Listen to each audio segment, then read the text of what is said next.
আসসালামু আলাইকুম এভরিওয়ান, কেমন আছেন সবাই? আশা করি সবাই ভালো আছেন।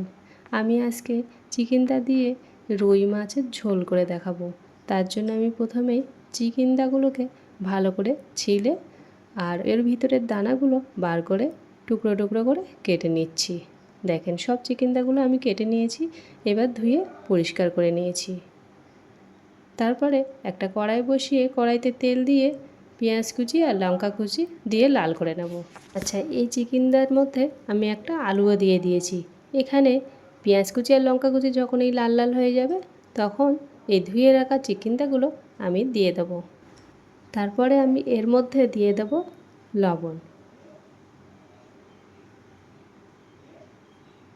এরপরে হলুদের গুঁড়ো আর দিয়ে দেবো ধনিয়ার গুঁড়ো। তারপরে ভালো করে নেড়ে চেড়ে আমি একটা ঢাকনা চাপা দিয়ে দেবো। এখন কোনো পানি অ্যাড করব না, ঢাকনা দিলেই এটা অনেকটা কমে আসবে আর এর মধ্যে অল্প একটু পানিও ছেড়ে দেবে। তারপর পানিটা যখনই শুকিয়ে যাবে আমি এর মধ্যে অল্প একটু কষানোর জন্য পানি দিয়ে তারপরে একটা ঢাকনা চাপা দিয়ে এটা সিদ্ধ হতে দেব। আর এইদিকে আমি লবণ আর হলুদ দিয়ে মাছটা ম্যারিনেট করে রেখেছিলাম। তারপরে আমি কড়াইতে তেল দিয়ে সব মাছগুলো উল্টে পাল্টে ভেজে নেব।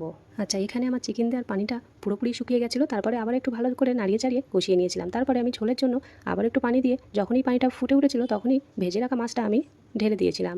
এইবারে এটাকে আমি ভালো করে ফুটিয়ে নামিয়ে নেব। প্রচণ্ড গরমের মধ্যে এরকম হালকা মশলা দিয়ে ঠান্ডা তরকারি খেতে কে কে পছন্দ করেন অবশ্যই কমেন্ট করে জানাবেন। আর ভিডিওটি ভালো লাগলে সাবস্ক্রাইব করে পাশে থাকবেন। আজকের ভিডিও এই পর্যন্ত। ভালো থাকবেন, সুস্থ থাকবেন। আল্লাহ হাফেজ।